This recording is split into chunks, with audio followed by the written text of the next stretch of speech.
So this weekend was the first Saturday that we didn't have anything to do. Like I literally was in bed until 8:30. I can't tell you the last time I was in bed till 8:30.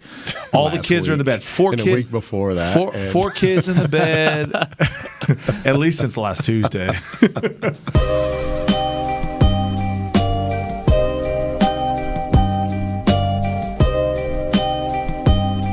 Welcome to the Darren Woodson Show. And in today's segment, we're going to be talking about I'll be happy when. So, Ben, I'm going to start with you, Ben. Come on, man. I know this has been an issue for you because I know personally we've had this conversation. Yeah, for me, this is a huge struggle. And I'm not being dramatic when I say this is something I've struggled with for the last 14 years of my life. Ever since I've turned into, middle school, I guess. I've always had the mindset of, man, when I accomplish this or when I accomplish that, finally I'm going to feel like I made it. And that mindset, I've wasted so much time in that mindset because I keep looking forward, I keep looking for an end goal, and I forget to just slow things down and enjoy the process or the journey, if you will, as the theme of the show. I forget to do those things because I'm so focused on the end goal. And it just absolutely kills my joy. So as an example, pursuing professional success. This is something we're all after. Darren, you've had quite a career of professional success. Me, a little bit younger in the professional world. It's so easy, and especially having a job where you're rated by your income. Yep. It's literally out there for everybody. It's the only marker, right? Yeah. Whatever your income is, that's literally how we deem success or failure in our business. And so it's so easy for me to look at that 365th day of the year and think about that number that I'm trying to hit. And I forget day 1, day 2, day 20 throughout the process. Mm-hmm. And so I'm living an entire year, or years in this case, of fear, of worry, of anxiety. And I'm forgetting that I slow things down. You can't think about next week. You can't think about 6 months from now. Literally, the only thing that you are promised is today, is whatever day it is, that's literally all you have. And so for me, it's been a process, and I'm getting better at it, thankfully, because I'm conscious and aware about it, is how do I appreciate today? Stop thinking about the end goal. Stop putting that big milestone out there. What can I do today? What steps can I take today to get me towards that goal? Because if I can achieve 1 inch, as the cliche goes, who knows how far. If I can do 1 inch today, 1 inch tomorrow, eventually if I keep stacking good days on top of each other, I'm going to get to where I want to be anyway. Right. So for me, this is a massive struggle. I would love to hear you guys' thoughts because this is something I've struggled with for years now of always thinking about the end goal, and I'll be happy when I accomplish this. Yeah. So like you, Ben, that's something I struggle with on a daily basis. It's excuse me, and it's one of those things. And you look back in my journey and my story, and it started early on. It was like, okay, hey, I want to make the 7th grade team. I want to be the starting quarterback, and then I want to be this, and then I want to be that, and then I want to be the varsity quarterback, and then I want to be this, and then I want to get a scholarship, and then I want to make it to the league. And through my journey, especially the 2.5 years that I was off from college to finally making it to the NFL, like everything that I did and everything that I worked for and everything that I looked at was when I made that team. Like when I got my chance in the NFL, because that was the goal that I made for myself when I was 4 years old. Like everything that I did was towards that. Then I get there, and it was great. But to be honest with you, in the moment when I'm there, as soon as I got to, and I remember this, it was in Chicago, 2011, September 11th. It was the 10-year anniversary, September 11th, and I'm standing there, and I got Brian Urlacher on one side, I got Matt Forte on the other side. We're all holding hands, holding the flag, and then Cutler's on this other side of him, Lance Briggs is on the other side of him, and I'm looking down the thing. My wife is in the stands, and she's pregnant with our first child, right? And all of this leads up to this moment, and I should have said, damn. Yeah, I'm happy. I got here. Right. I made it. Like, everything that I'd worked for, everything that my wife sacrificed, everything that I'd put into this, I made it and enjoy this moment. And that mindset is like, I can't wait till I'm as good as Urlacher. I can't wait till I'm a Pro Bowler like Lance Briggs. Like, that's the next goal. I got to do this. And literally, like, one of the most iconic, like, kickoffs that, like, all the national anthems synced up together, and it was like one of the most powerful things I've ever been a part of. And all I'm thinking about on that sidelines is, okay, well, now I'm here. Now I'm going to go to the next one. And I've played my entire career that way. Is like, okay, I got to get the next one. When I make the Pro Bowl, I'll be happy. When I make the All-Pro, then I'll be happy. Obviously, I didn't get those things. But here's the thing is like I went through the career, and until now when I look back, I'm like, damn, that was such a fun time that I'm so worried about getting better, which is good. I'm not saying like don't work to get better, but there was so much joy, like you mentioned, Ben, that I had missed in that window. Like with my daughter, it was like, okay, I have my firstborn child in the stands. Like, this is such a cool story, but like I'm not even worried about that. I'm worried about getting what's next, and I'm going to be happy then. And then it's like, okay, I got to get a house, and then I got to get and this, and then that, and then I get into this profession and after football, and it's like, well, until I'm $1 million producer, or until I'm this, or until I make that, and it's like so much. And I go home thinking about that, and it's like I miss those times with my young children that I'll never get back, because it's like, okay, I can't check out from work because I got to make sure I get this done and I get that done. And I miss so much that's underneath me that like God designed for me to enjoy, and I just look past it because I'm looking forward. And it really is a struggle. And I'll say, and I'll end my little rant right here with this. So this weekend was the first Saturday that we didn't have anything to do. Like I literally was in bed until 8:30. I can't tell you the last time I was in bed till 8:30. All the kids are in the bed. A week before that. Four kids in the bed, at least since last Tuesday. And I got 4 kids in the bed. We're watching like Saturday morning cartoons, and it's like this time that's just so great, right? And I wake up and I'm thinking like, okay, I got to go work out, or I got to go do something. I'm thinking about something else, and I look back on this, I'm like, that's a really like special time. So then we say, okay, hey, we're going to get up. It's beautiful weather in Dallas. So we're going to get up and we're going to go for a walk. So we go for a walk. So we're on this walk, and we just moved out to kind of a country town with, the houses have acreage and stuff like that. Our house we love, it's perfect, but it needs some landscape work. And so I'm walking on this beautiful day in Dallas. I mean, it's like 72 degrees. It's like 10 o'clock in the morning. It's awesome. Breeze is going. And in my neighborhood, it's kind of rolling hills, and we've got evergreen trees, which is kind of uncommon for North Texas and Dallas. And so I've got this is beautiful. And then there's all these ponds and creeks, and there's animals everywhere. And I'm like, this is the most amazing thing. You know what I'm looking at? I'm looking at the landscaping at all of these houses and what I want mine to look like. And okay, I wonder how much they spent on that, and then I wonder how much. Okay, that's a good idea. Okay, cool. And then I'm going to do this, man. And then now I'm starting to add up. Okay, what's the cost of this and the cost of that? Instead of enjoying the day, instead of enjoying the beautiful day, beautiful. And we walk over, and our neighborhood has this red deer farm, right? So red deer aren't naturally in Texas. Well, this developer has a few hundred red deer, beautiful, and they run around in a pack around these pastures that they have, and they're high fence, but essentially they're like cattle, and they kind of herd all together. Well, they're literally just sprinting around, and it's like so quiet because it's so out in the country, right? And all you hear is like the hooves like hit the dirt, right? And this big pack of red deer. And again, I'm not even watching or listening to this because I'm looking at this house over here that's getting built and the pool that they're putting in and this landscape, and I'm like, okay. So then my mind goes to, okay, how many deals do I have to do this year to get that? Because then we got this. Okay, now I'm to work. And I'm missing this unbelievable experience with my kids and my wife. And all because I'm thinking about, well, I'm going to be happy when. Dude, I live in the most beautiful area that you can live in North Texas, in a beautiful house, beautiful wife, beautiful kids. Like, I mean, and I'm thinking about, and I'm missing the moment. So it's something that I for real struggle with. Yeah. And you know what? Can I say this? I'm going to go against the grain. I'm going to go against the grain with what we're talking about.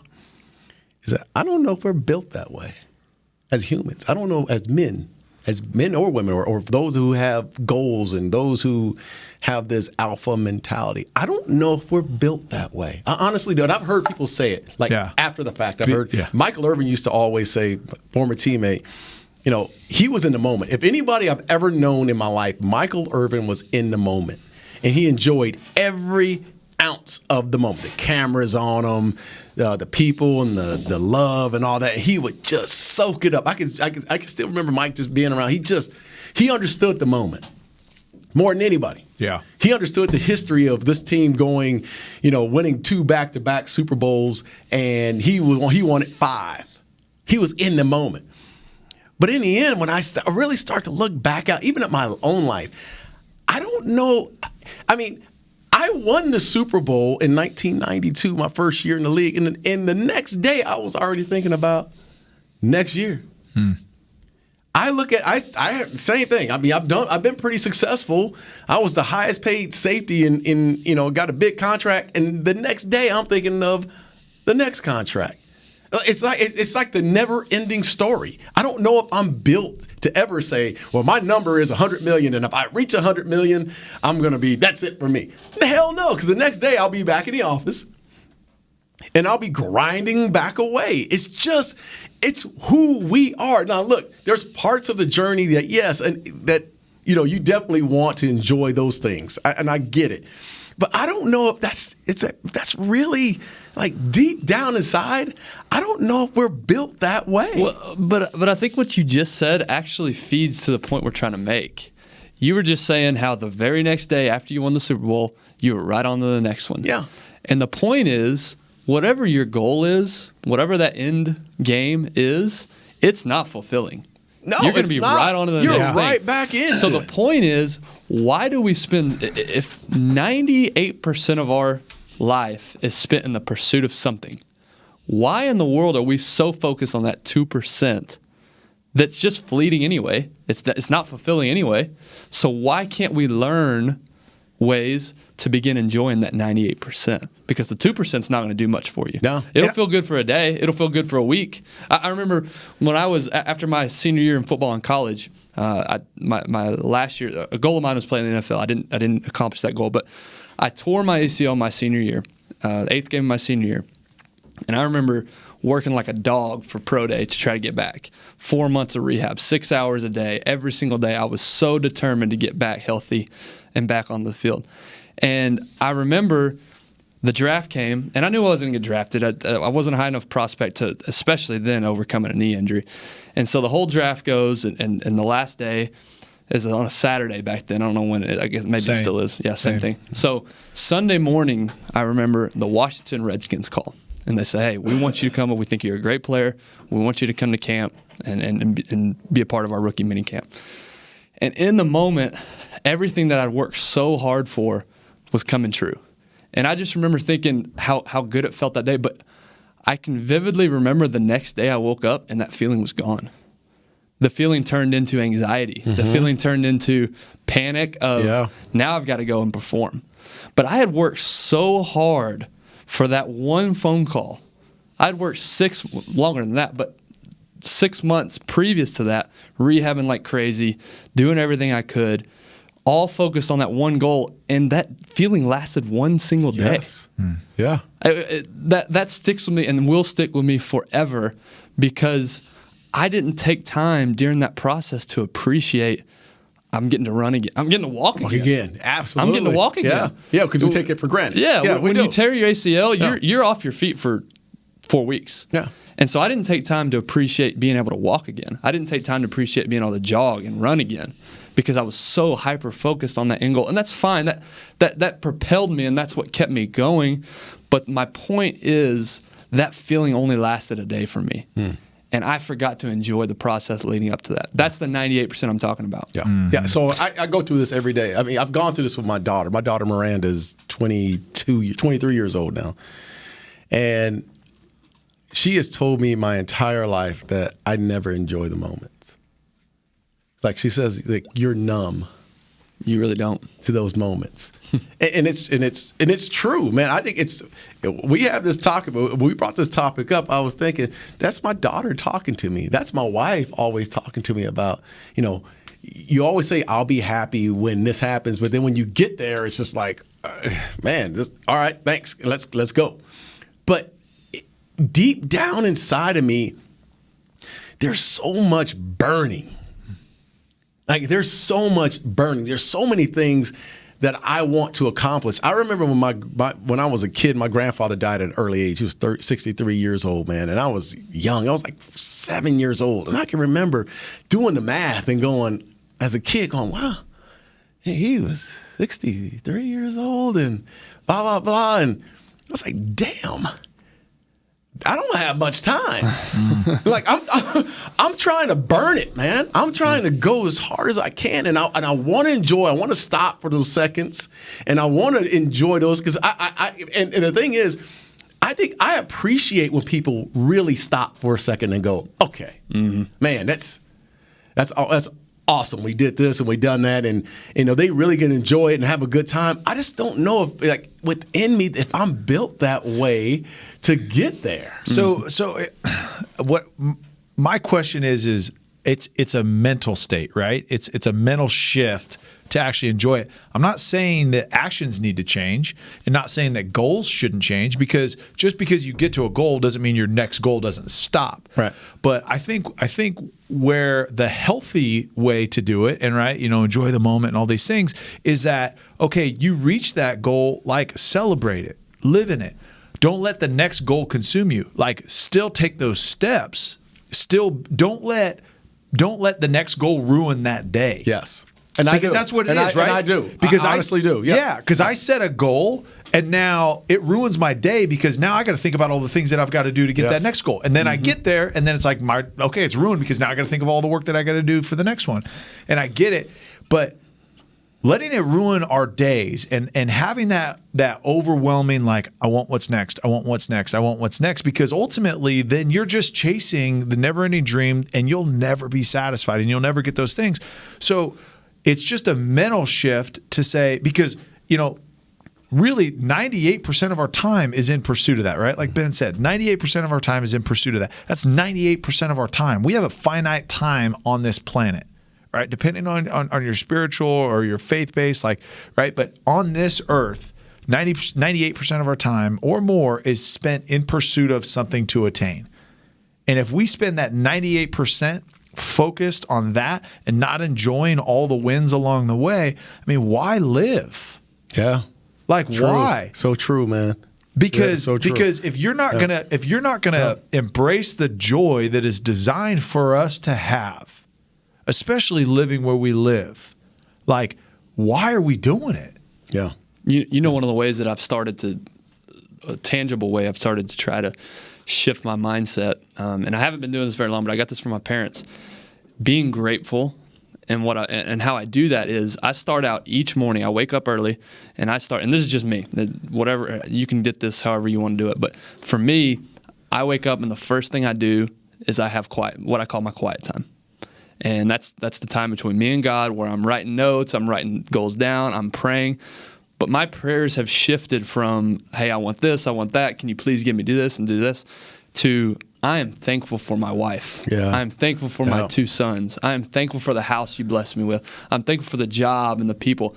And my prayers and my thoughts have shifted totally from I want to thank you for everything you've already given me. Yeah. And that slows me down. Yeah. And that keeps me in the moment of, wow, look at all I have to be joyful and happy about. And to your point, are we wired that way? I mean, as men or as just humans? Are we wired? Are we bred that way?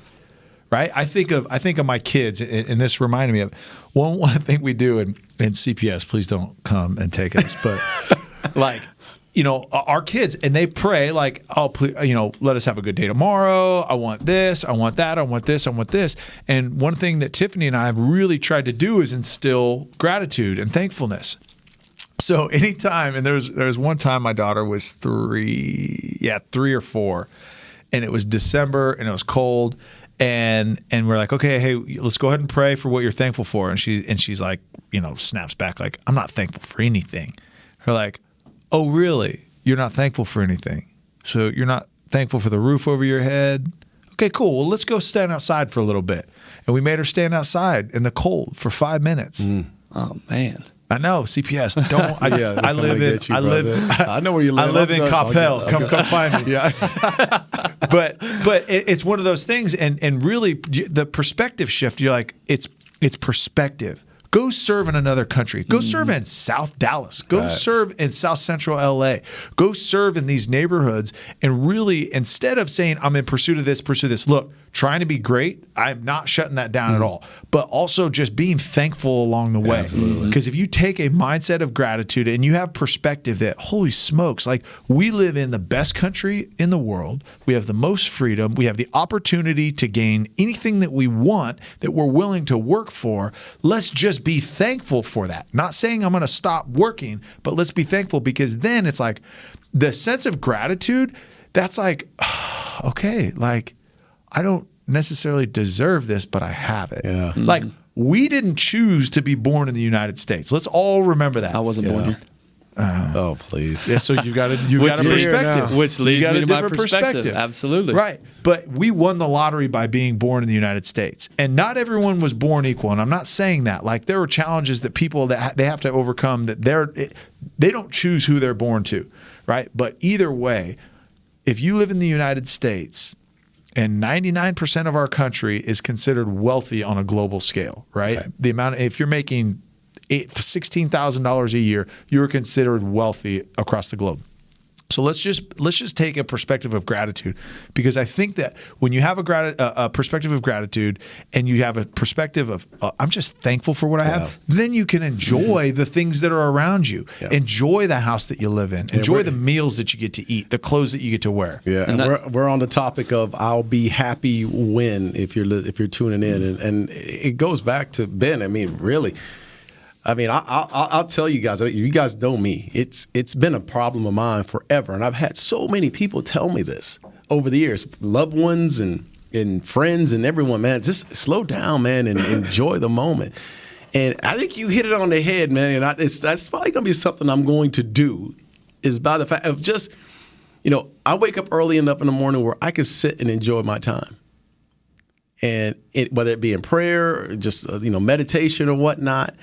But I know I'm so guilty of this, but if I could just do that time, because we all know how all three of us are, we're just so busy. And once we get in the car, we're going, and the phone is ringing and all those things. But that's something I'm going to take away, man. I'm going to take that away as far as giving myself 15 minutes in the morning. See, Ben, we didn't help a listener, but we helped. Honestly, because I know we had this topic, and I was ready to argue this the whole time. Like, oh, we're just built this way. This is how we're going to. But there's so many ways that you could probably, maybe that's just that one way for me is just to hit the pause button and give thanks.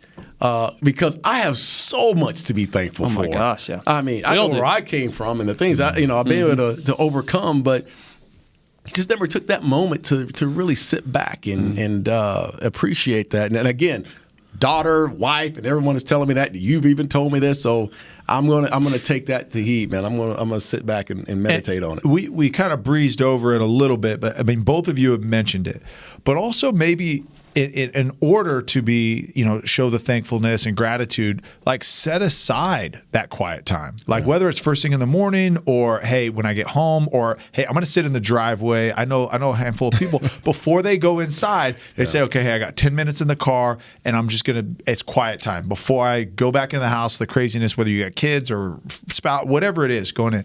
But like, really focus on taking that time just to have quiet time, just to recognize, because when in our society it's go go go go go go go go go every minute of the day, you've got to fill up, you've got to put some in it. If it's free, where are you at? You're on the phone, right? Like you're looking it up, you're looking at what other people have. Put the phone down, take some quiet time, and just think. Like really, I mean, one thing that I'm trying to do is I'm trying to set that in my calendar. And if it's not in my calendar, I tell my wife this all the time.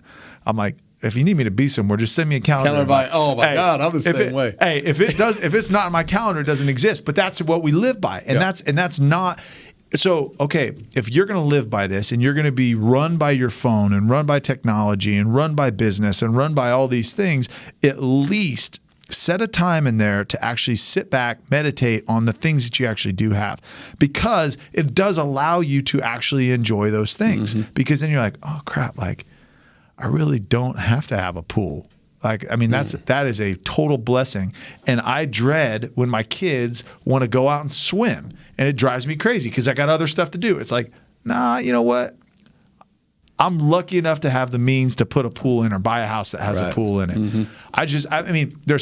We're just so go and chasing that next thing and chasing that next thing. Just stop.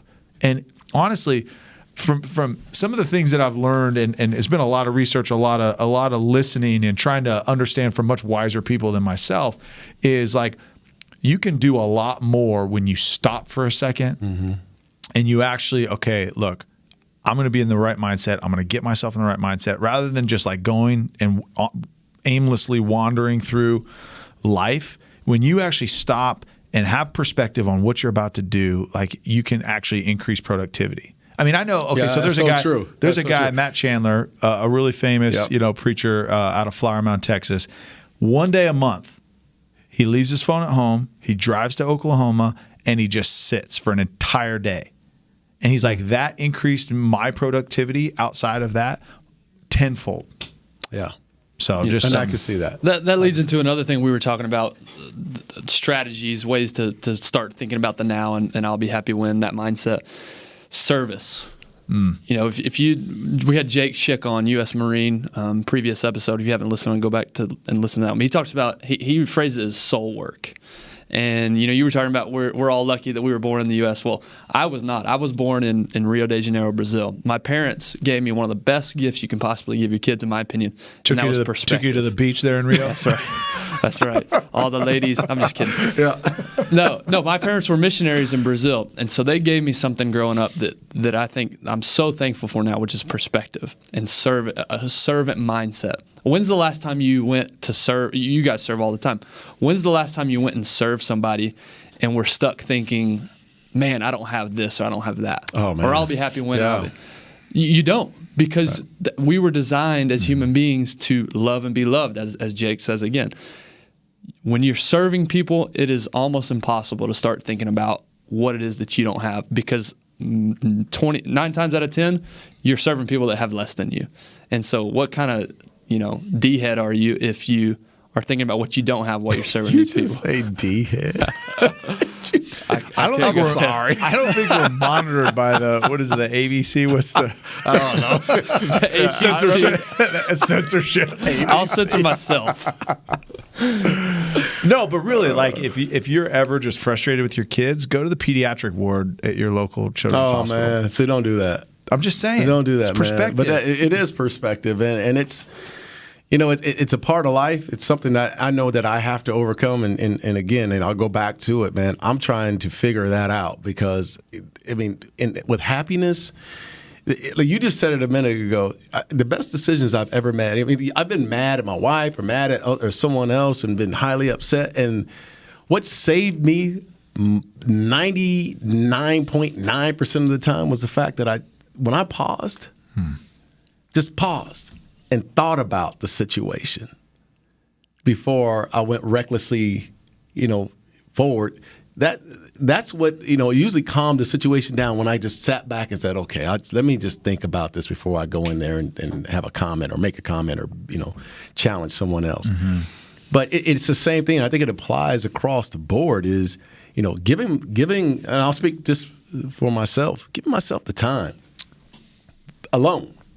And thanking God, because man, I again, inner city kid with nothing, and that's what's driven me for so many years. But at the same time, I know where I come from. It's time to thank Him. Mm-hmm. Think about this. Yeah. Think about this from an analogy. Like you run a 40, right? So when you're running, 4.69. So when you're running, right, and you're in a sprint, your head is down, right, and it's like the whole metaphor, like, oh, put your head down and grind. Put your head down and grind. The problem is all roads look the same. Asphalt looks like asphalt. Concrete looks like concrete. And if you don't pick your head up every once in a while and pause and stop running, you won't understand like what the scenery around you looks like. Yeah. I mean, that was the story about walking in my neighborhood. Like if I didn't just stop and look around and say, gosh, I get to live here. Yeah. Like this is crazy. Like I'm not saying like I'm rich and like I have all these things, because that's not the case. But I'm saying like if you don't stop and you're always grinding, you never get the chance to actually appreciate the surroundings that you're in. True. Yeah, another thing we think about is comparisonitis. If you ever heard that phrase. Social media. Social media. Always thinking about this person has this, I want that. There's a healthy inspiration you can draw from these people, but it definitely takes a turn for the worse when you start thinking, man, I don't have this or I don't have that. Look what they got. Man, I work harder than them, and look what they've been blessed with. Yeah. Right? It's such such an easy mindset to take, comparisonitis. And for me, I struggle with it often, all the time. Yeah. And so I'll give a real life example of social media. Is last year for Lent, my wife gave up social media for 40 days. And it wasn't like, it wasn't something she goes, I have a problem, because she's not on it very much. But what she would do is she would compare herself, whether it was physically or what house they had or whatever. And subconsciously, she's doing it. She's not out there like, oh man, I wish my husband had made this and we had that. It wasn't that. But she gave it up. And she said that after those 40 days is the healthiest she's ever been mentally, as far as like, okay, well, I don't need this. I'm actually grateful for where I'm at, because it didn't remind her. And social media is full of that. And, like you said, there's a healthy way, and it's a healthy resource if used the right way. Like, for example, I follow Gibbs Fitness on Instagram. At Gibbs that Fitness really 10. help you? At Gibbs Fitness, it really does. It inspires you. There's a lot of things that I get from that. Like, I never ever look at that and be like, I want to look like that dude, because I don't. Because I want to aim way higher. Like me. So you see me, and then you say, wow, that's where I want to go. I scroll to the videos that have darkness in it. So darkness, everyone.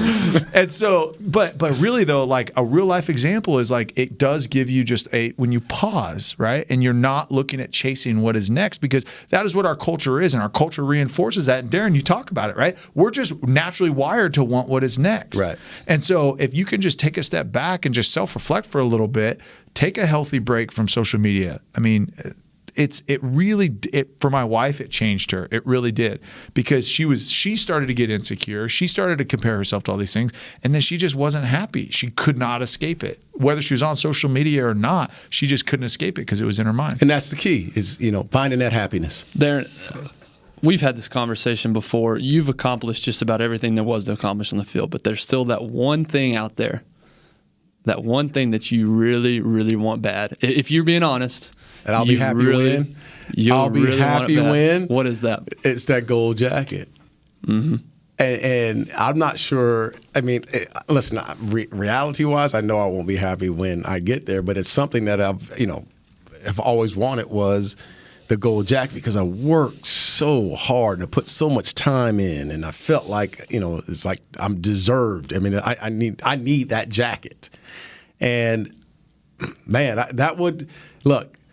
Why is that so important? Why is it so important to be in the Hall of Fame, to be recognized as a Hall of Famer? Because it's just the time and the effort, and there's a reason why it validates why you did it. Yes, there's a reason why I woke up at 5:30 to get over to the facility to get treatment and get ready for games and to play through multiple injuries, and there's so and also the sacrifice. I played multiple positions, and I felt like I gave up a lot when I played.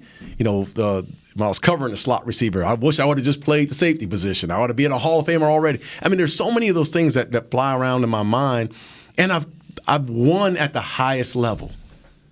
I've won Super Bowls at the highest levels, and I've done many a Pro Bowls or whatnot. So that's the one thing that still burns inside of me, and it's so much the competitive spirit. It's so much still that competitive spirit. But I can tell you one thing, man.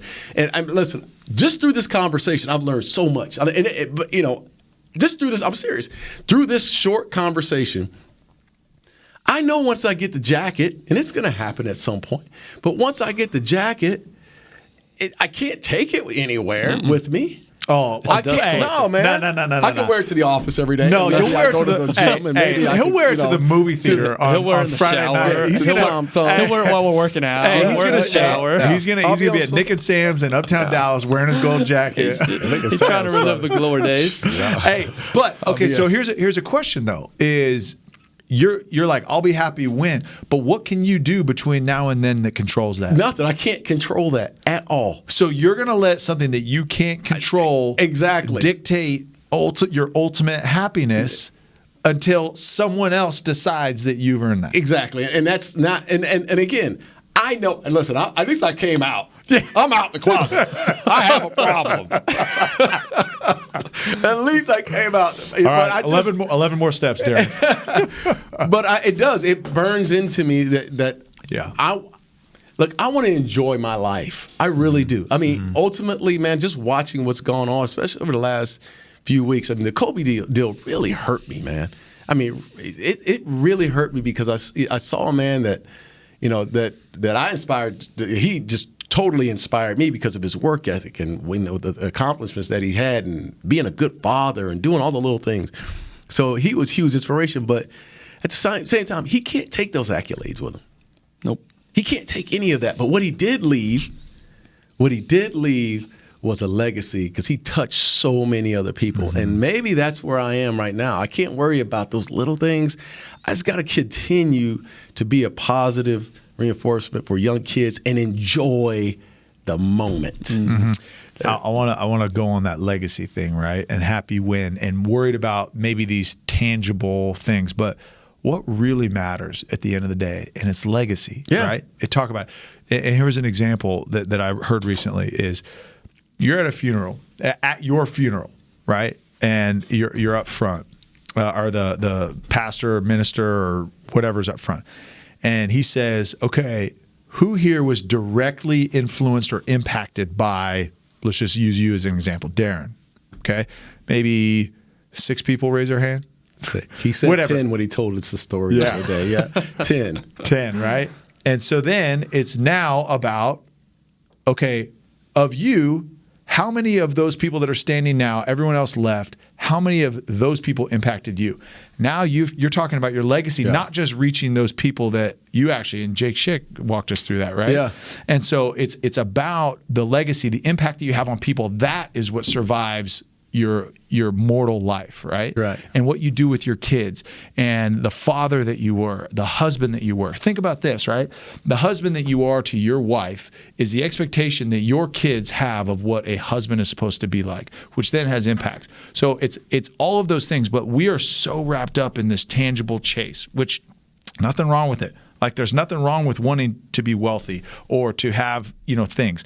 But it's more important, and what you can actually take with you or not leave here that is everlasting is your legacy. Is your legacy, true. So we talked about Darren just now with the Hall of Fame. Tyler, for you and Tyler's story, we also went through that in previous episode. For you, I believe it was 6 years from your last college game to your first NFL training camp. Is that right? Was it 6 years? Say that again? From your last college football game to your first NFL? No. So first NFL training camp was 2011, my last, so 4 years. Okay, 4 years. The numbers, the years regardless. Yeah. For that 4 years, what was your mindset in that? I got to think you struggled with I'll be happy when many times in that 4 years. Yeah, 100%, that's what it was. It was I'll be happy when I get a chance, when I get to training camp. Right, and then I get to training camp. Now I got to make this team. Right. It wasn't sustainable, was it? And it was, literally, and I'm going through like meeting my wife, dating my wife, getting married, like honeymoon, all these things, and I'm there and I'm thinking about, okay, that I'll be happy when I get here. And was I happy in training camp? There's maybe once or twice that I was like, damn, this is pretty cool. Like. In Cleveland, Berea, Ohio, like who I am, right? Like you actually want my autograph? That's awesome. I made it. But yeah, it is one of those things that like I said, I always have struggled with, like Darren, like and my wife is on me all the time. Yeah, like it doesn't matter. Like I don't care if we have the nicest house or we have all these things or we go on the best vacations. I don't care about that. But like. For me, my pursuit, and just like you, trying to be great, like, because there's that competitive edge to be the best at what I do. And like Ben, you said earlier, like we're in an industry that is measured 100% performance based on the revenue that you bring in. So it is a dollar figure. So if you are successful, that translates to be the best. It translates to dollars. And that's one of the things that I struggle with is that like, okay, well, I'll be happy when I'm the top producer, or I will be happy when I'm the top producer in Dallas or in the country or all these things that like the next steps. And it's like, I've got to be careful not overlook the times that we have, Yeah. with my colleagues, with my teammates, with the time with my family, all these things. And it's never ending. But all those things that we talked about, perspective, service. Let's run through those real quick. So things we talked about that work for us. Number 1, be grateful. Mm-hmm. Number 2, serve others. Number 3, celebrate the wins. 4, stop comparing yourself to other people. And then the last one, accept the fact that most of your life is going to be lived in the pursuit of a goal as opposed to actually accomplishing that goal. Mm-hmm. And when you can start to shift your mindset to those things that we talked about, you're going to be able to learn how to stop and enjoy the process and enjoy the journey. I love it. Enjoy the journey. The journey is All right, the dream. so I'm meditating, right? Is that what I'm doing? 10, 15 minutes in the morning. Wake up early. Crisscross applesauce with Chris. With your thumbs. I'll do some woosah. Hey, thanks again for tuning in to the Darren Woodson Show. I'll Be Happy When will be up at some point, and we want you to get your feedback on the show. And again, leave us a review. Make sure to follow us. Yeah, hey, subscribe. Obviously, whatever podcast platform you listen to is on, subscribe. That helps us out a lot. Leave a comment. It'll take you 2 minutes to leave a comment. Other social media platforms, we're on Instagram at Darren Woodson Show. We're on YouTube, The Darren Woodson Show. Give us a follow, guys. Again, we want your feedback. We want to know what you want to hear, what guests you want to have on.